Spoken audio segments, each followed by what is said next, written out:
Dan, long way from Canada. It's probably dead cold up there right now. It is. It is. I was just talking to my nephew this morning, and it was like minus 21 degrees Celsius this morning. So Okay, so I'm not missing that at all. Yep, part of the game, and we're in Panama. Pretty radical when you think about it. It's pretty surreal to actually think about being here and that we actually sailed here. It's pretty neat experience for sure. Yeah, you took the long route. It was quite crazy. Yeah. I'll never forget when I only discovered you doing that. When you were about a third the way across. So that was pretty. I was in stealth mode. Yeah, take a deep swallow and go. Let's just reflect on that. How did you feel? Like you must have been a bit nervous and anxious to start off with. Yeah, it was. I brought the boat. I trailered it from Thunder Bay to Halifax, and got the boat ready. Actually, GGR Edward helped me out while I was there, which was really cool.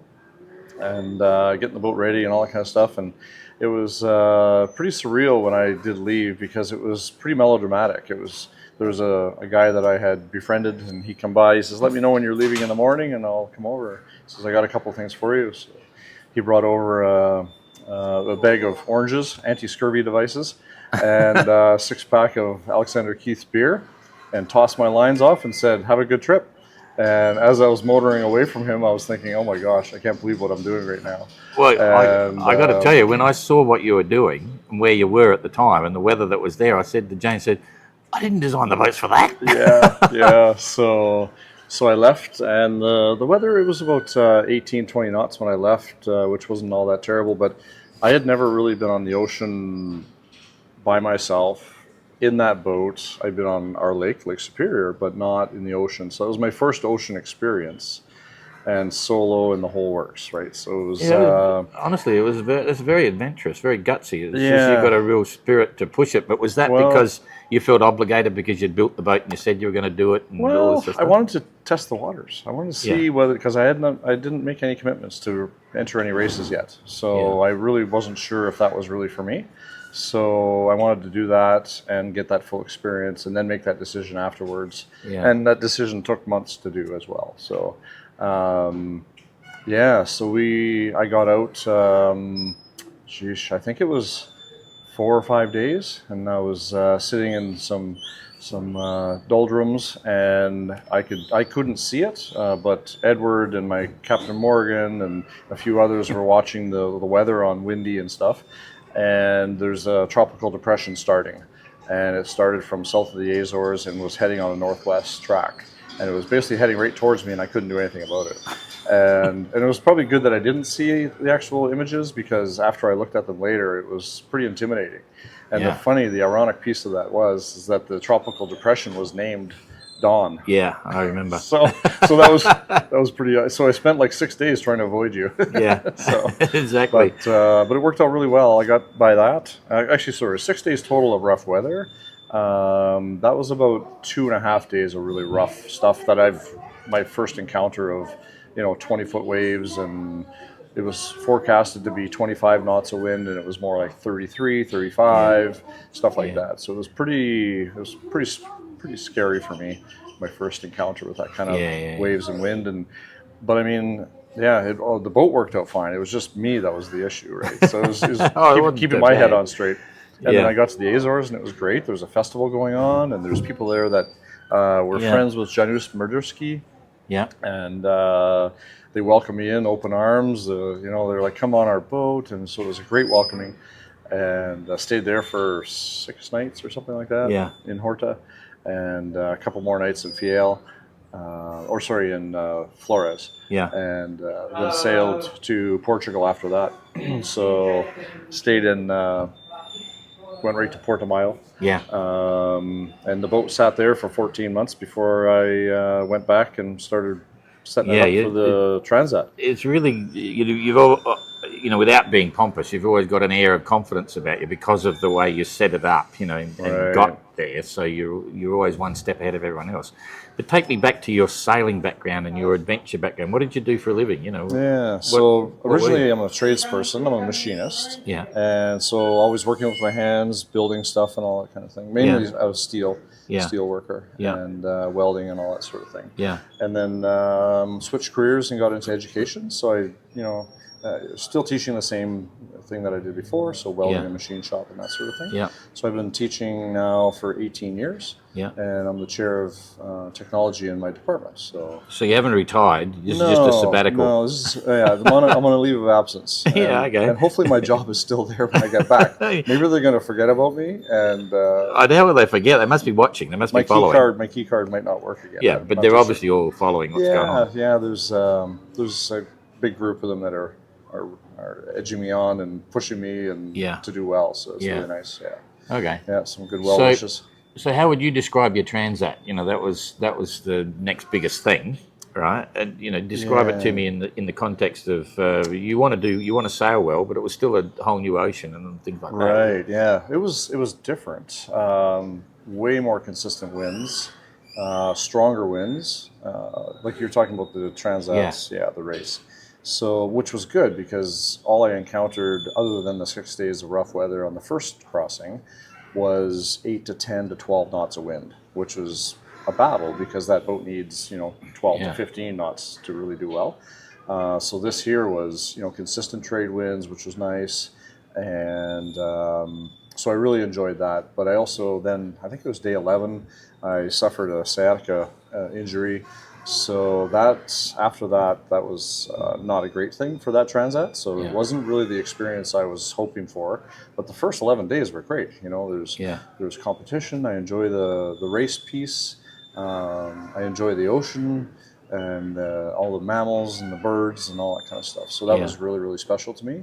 And I've always done things not by myself, but if there was no one around, I was totally happy with doing my own thing anyways, no matter what it was. So the whole sailing solo piece is kind of, it's not a big issue for me. Like I don't mind being in solitude. It's all good. Cooking for myself and sailing through the night and all that sort of thing. I just feel pretty chill about it. You're pretty squared. You're pretty squared away on the boat. I won't say you've got over. You haven't got too much gear, but you got a lot of gear on the boat. And you sleep athwartships, but you still get it moving. It's still got the first. It's been good, and then this last leg I did even better yet. So so I'm just, and I think that's a part of me just feeling better in terms of my leg and whatnot through the sciatica. So it's feeling better just day by day. So it's getting better. So, Must have been a good feeling coming in the within the first few hours of everyone. That sets the scene. That was a lot of fun coming into Shelter Bay. Between Renault, Carrie, and I, it was 8 hours difference between the three. That was perfect. That's the competition you want. And I mean, maybe because they're all each of you have got a different boat. They're all 580s, but like my impression, I may be wrong, is you're carrying the most gear. Kerry's basically got out nothing. Of the three of them. And Renault's got a bit of stuff, but not wasted. I have spare rudder. I got spare tillers. I got spare spreaders. I had just all kinds of stuff. You got tender. You got buddy. I got the pack raft. I got everything. You name it. So I'm ready for cruising, but I'm also trying to push the boat as well. I mean, I'm trying to be sensible about it too, because I know, like when I come into the dock, my boat's not all falling apart either. So so that's a pretty key thing. But I think the big part of that is just my steering system, like the sailor mat. The sailor mat, I think, is a solid piece of kit. It's way oversized, like the hydrovane. Like it's built for a much bigger boat. So and it's good. Like when I hurt myself on the Transat, I didn't touch the tiller for almost 2 weeks. Like it was sailing itself. So I mean, other than part of that's you sailing too, because you know how to sail the boat to a wind vane. Balance and things like that. Doing that first Transat really helped me. Doing the crossing in 2023 really helped me because I got to learn the boat. And honestly, it was the last even 200-300 miles that I was learning things about the sailor mat, and I'm like, my gosh, I wish I would have known that 2,000 miles ago. Right. So there's things you're learning all the time. There's no substitute to that, and that could be what's holding you, putting you in a good position, because Renault also knows his boat pretty well. Kerry's learning fast, and he sails fast. He's a good sailor. Everyone's. But there's no substitute for time on the water. So I don't know. Maybe I'll spend a little bit more time on the tiller, and maybe sail a little straighter, which thus is less miles. It's interesting when you look at the tracker because it averages out the distance, you know. But it's interesting. It's 1, 2, 3. The first boat sailed the least distance. You know, you look down the leaderboard, you know, and it's straight sailing adds a lot. You know. Yeah. This is a bit different though. This leg. I made a few mistakes on this last leg. I had some medications that I got prescribed in Antigua, and I took some of them that were like an overnighter. And they said, yeah, it's going to make you drowsy. Well, I fell asleep for 4 hours, and on the tracker, I went so far north. I got a message from Niels. Niels was like, "Why are you sailing so far north?" It was hilarious, but so it was fun. I mean, so I think I probably put in more miles in terms of zigzagging all over the place. So. So you're pretty relaxed. You're one of the least. Well, no, I'd say the least stressed. Everyone's pretty unstressed, but you're very relaxed. Put it that way. Well, you're having a good time. That's the impression. I'm having a good time, and I don't show stress very well. I guess I don't show panic. Yeah.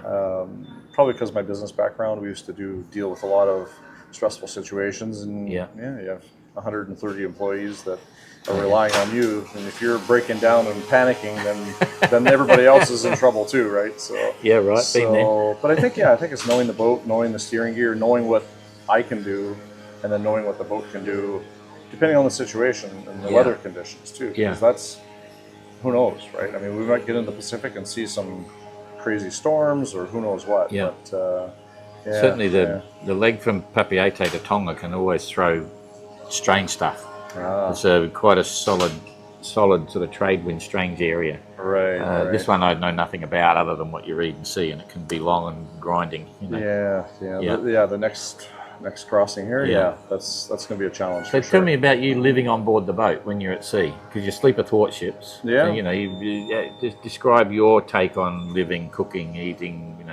Blah blah blah. It's not terrible. I don't like how the boat moves around quite so much, because that makes cooking a problem. You have to be so careful, boiling the water, jet boil, and I use mainly freeze-dried food and fresh veggies and stuff like that when I leave port. Yeah. But mainly it's freeze-dried food, oatmeal in the morning, eggs in the morning, my coffee and my honey and all that kind of stuff. Jeez, so sounds pretty cool. I have spices on board, and I try and make it as as tasty as possible. Right, I don't want garbage food either. So I found some good freeze-dried stuff. I tried some that are terrible. Yeah. But I found some good ones, and so it what works out pretty good. What are your favorite treats? What do you do to celebrate food? Probably some dark chocolate. Okay. I picked up just today. I picked up 10 chocolate bars of the dark chocolate, but I need to get some more for sure, because that's just the top icing on the cake there. So. And what about the food wise? It's a little bit difficult for sure, but the day in the life is waking up whenever you wake up, because it's kind of perpetual. I sleep a lot during the day, and I'm up a fair bit during the night. So and sometimes maybe.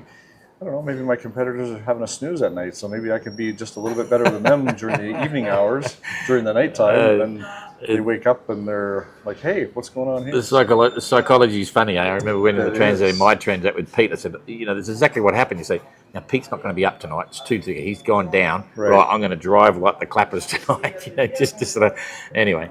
Yeah, sometimes that happens, sometimes not. Because we're all kind of intermittent sleeping, I think. We're just, checking things, going for a nap. Checking things. Sleep when you can.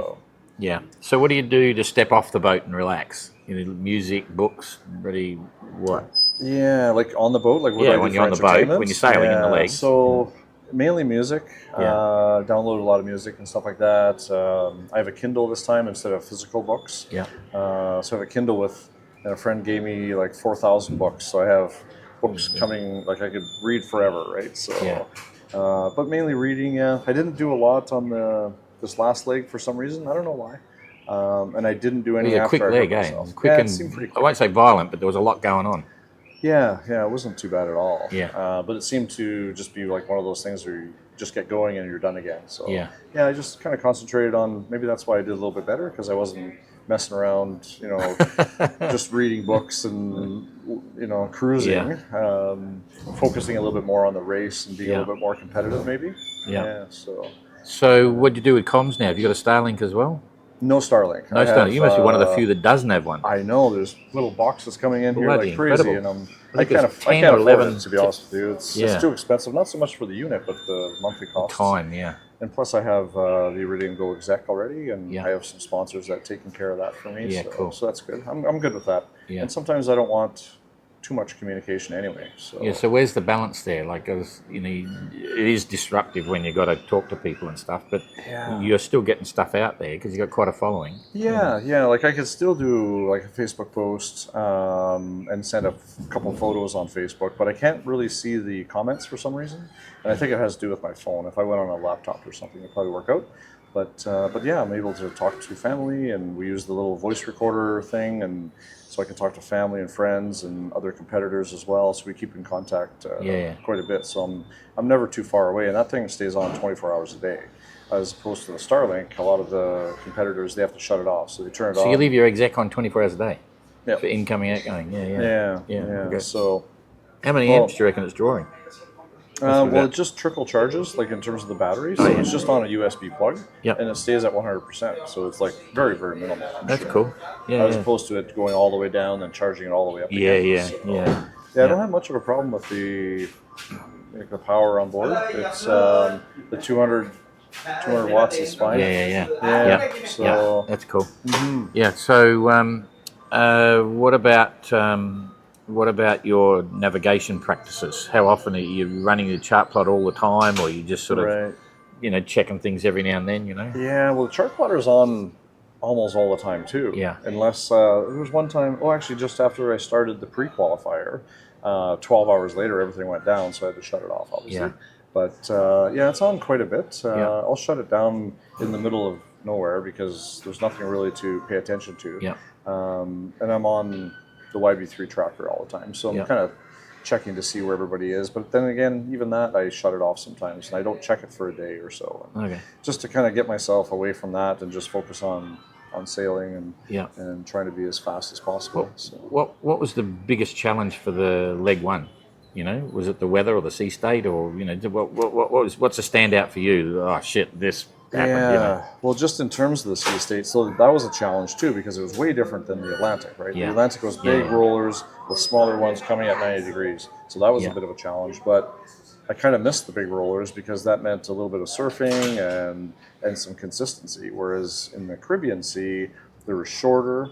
I'll call them punchier, because then the boat was jerking around a lot more. It didn't seem to really get down the wave before another wave was pounding on it again. So that I found was quite a challenge.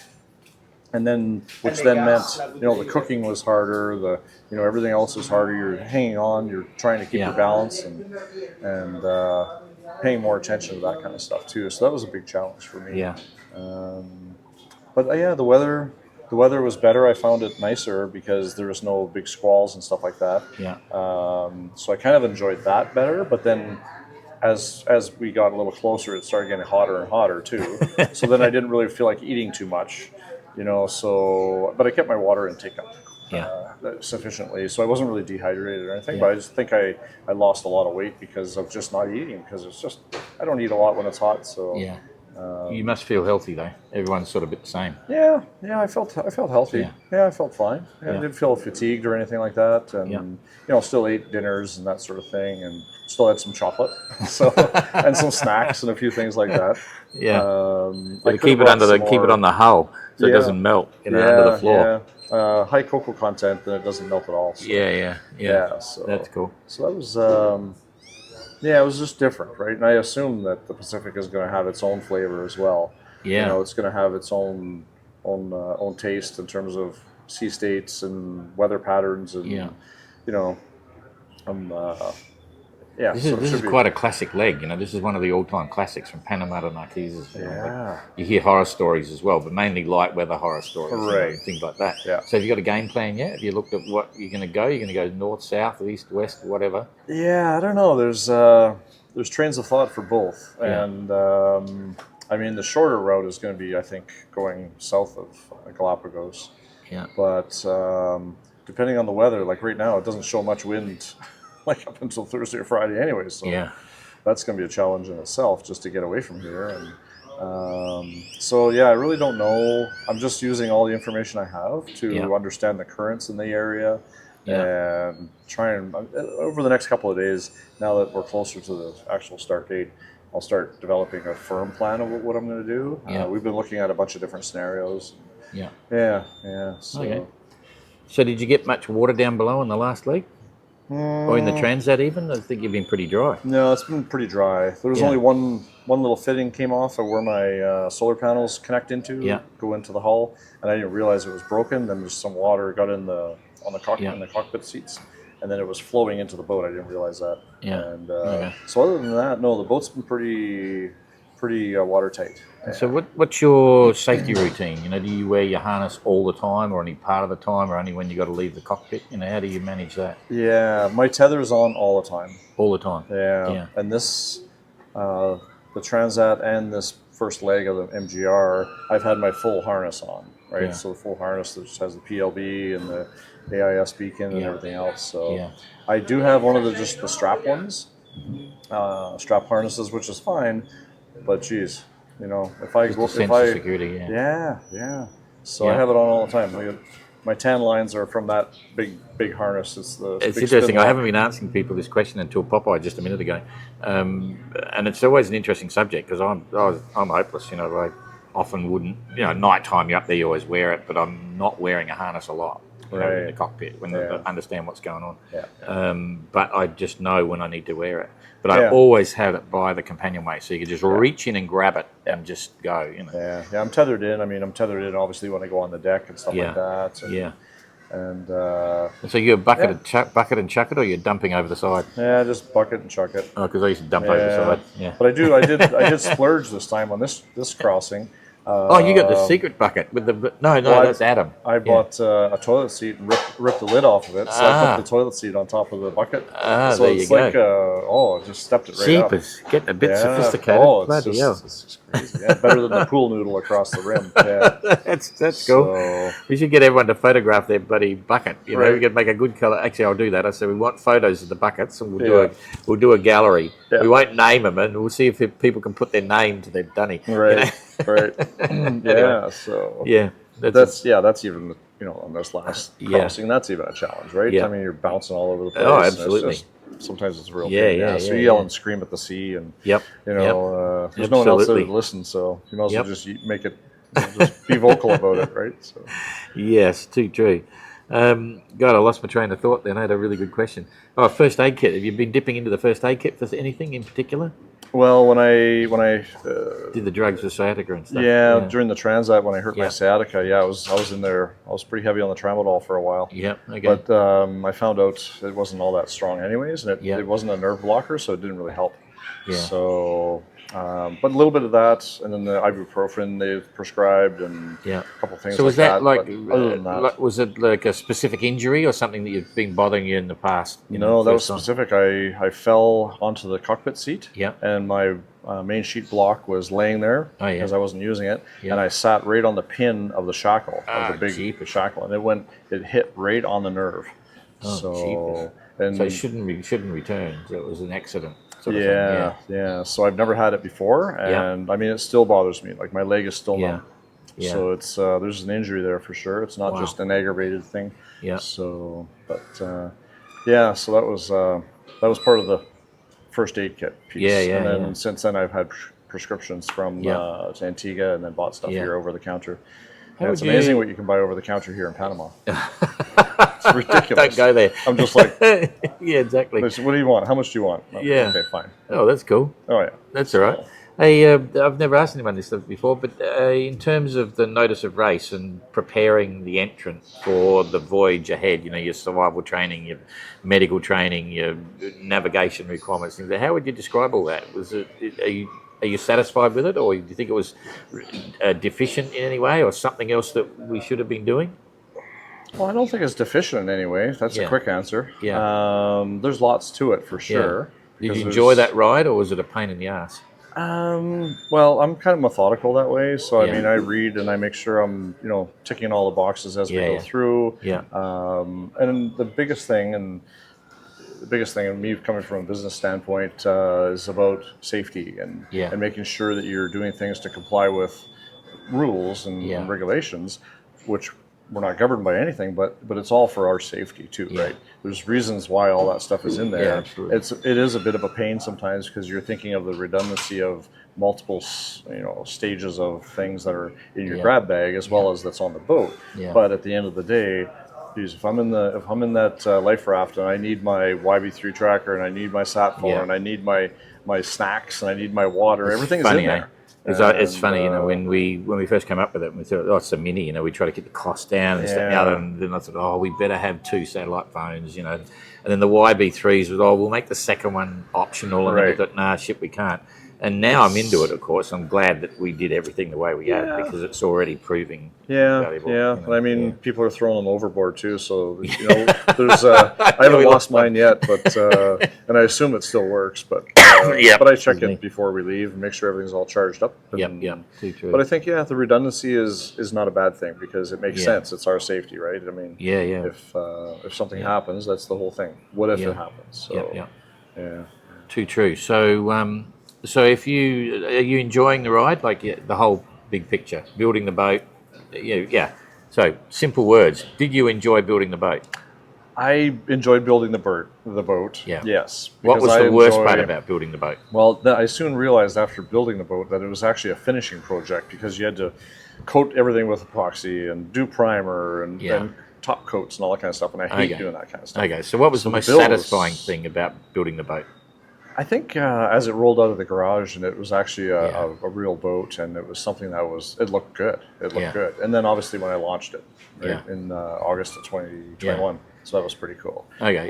And it floats. It floats. It's floats. a boat. That was the best thing about it. It actually was. Okay. If you could have bought a boat, like an existing second-hand boat, or you could have built a boat, right? Which do you think you would go with? I enjoy building things, and that's why I started building the boat, is because it was a project, and I really enjoy doing that kind of stuff. Yeah. So I would build. Yeah. I wouldn't buy it. Yeah, because part of it too is I'm a teacher, and they're known for being kind of thrifty sometimes. So me building it, my labor's free, right? Yeah. So and you get exactly what you want. And I get exactly what I want. Yeah. I was one of the ones that I built by hand, not by plans, not by a kit. So I was able to use some material in different ways that other people didn't have that opportunity, right? Yeah. So because they were restricted to just the parts that they were given. Yeah. So there's certain part of the dream is to build your boat and then sail around the world. Yeah. I'm not saying there's nothing wrong with buying a boat, but it's just interested. Yeah. So that's a lot of fun. It's bigger. Yeah. It's the whole spectrum because now we're sailing it, and then I sailed across the Atlantic the first time, which was, when I finished it, I wasn't thinking too much about it, but months later, it kind of hit me about. It was an epic trip. Over 3,600 nautical miles. People have published books on Lesser Journey. Oh yeah, So it turns out I'm the only second person in my hometown that have done that. One gentleman sailed from the UK to the east coast of the USA, solo, and then now I did it the other way. But now I guess I've topped him again. So when you decided to do the 580, was the MGR in the back of your mind, or was it just do the boat? So in other words, was it just, I want this boat to sail in the lake, or maybe an ocean? It was just a neat project to build because I was going to build a boat out of aluminum anyways. Yeah. And then this one came up, and it was a little more affordable, and I was like, this is a great project to start. Yeah. And then it just sort of evolved from there. It wasn't. You got sucked in as you went along. Yeah. I got drawn in. But no, there wasn't an intention of doing the MGR, Transat, or anything like that.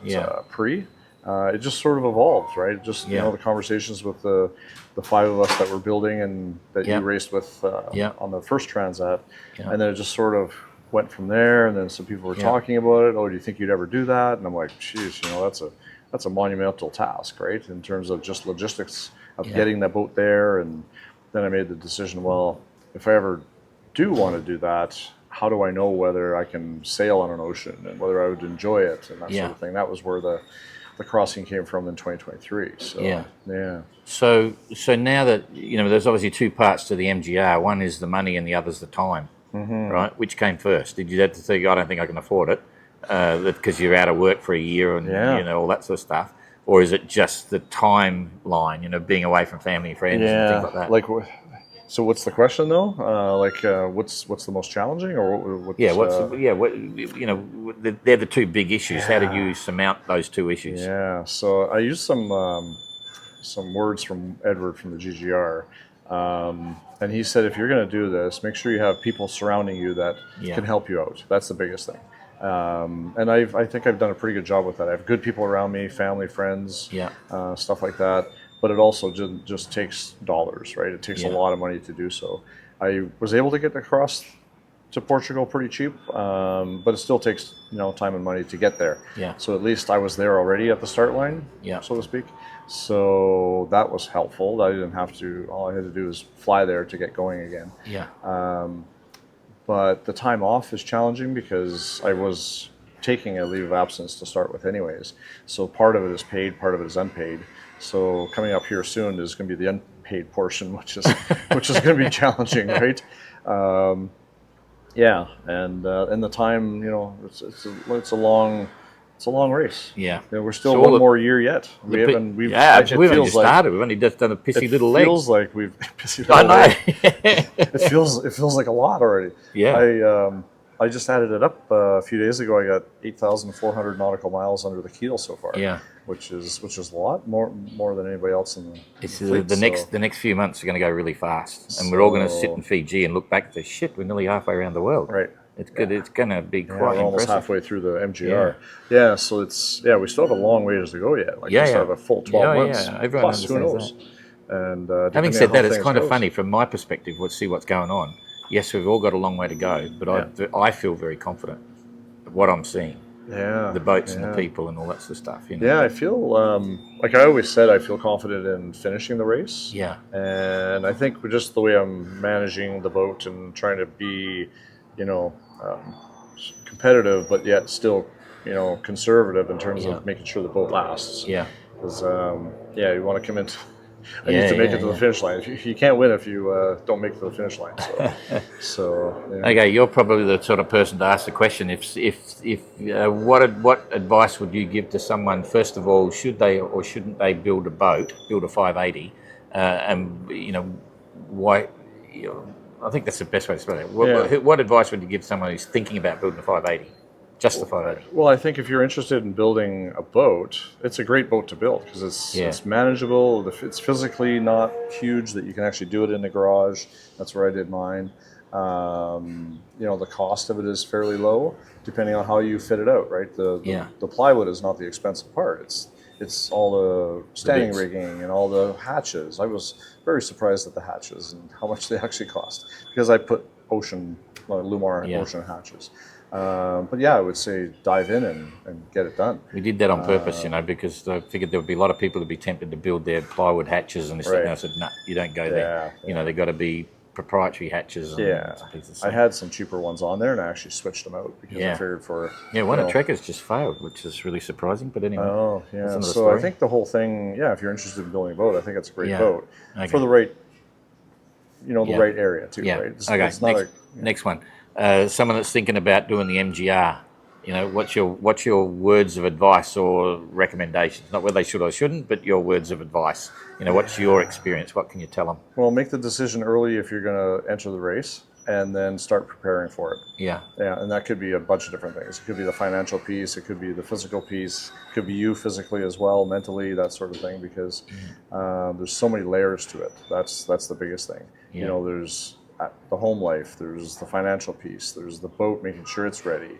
Are you able to fix things when you're on the boat by yourself? We've got a whole rebuild team here between the entrance. The skill set's amazing, and everyone's just jumping in. Once you get to the port, it's fine, but it's amazing. You need to be able to fix something maybe underway as well. So that's a challenge to make sure, and that's part of me is, being a machinist and quasi-engineer where I want to have all the stuff on the boat, right? I want to have all the tools and everything else. Like when I first went to Portugal, I had toolboxes and all kinds of stuff, and I had to get rid of all kinds of stuff because I was weighed down, like too much weight on the boat. Yeah. So, but I think start early. If you're planning to fund it yourself, that's great. If you're planning to run a campaign and start looking for sponsors and stuff like that, start that early too, because you need to get the ball rolling, but a lot of people aren't going to really put time and effort into you and money into you until you've actually done something as well. So it's an interesting thing about sponsors. You do a good job, but most people think, oh, just stick their name on the side of the boat and it works. It doesn't. It's you actually giving a return for the sponsor by the work that you're doing. There has to be some value for them. Yeah, absolutely. It's not just the event. Water. So that's probably the biggest thing. Start early. Okay. Final word for your supporters and family and friends and sponsors and bits and pieces. What do you got to say to them?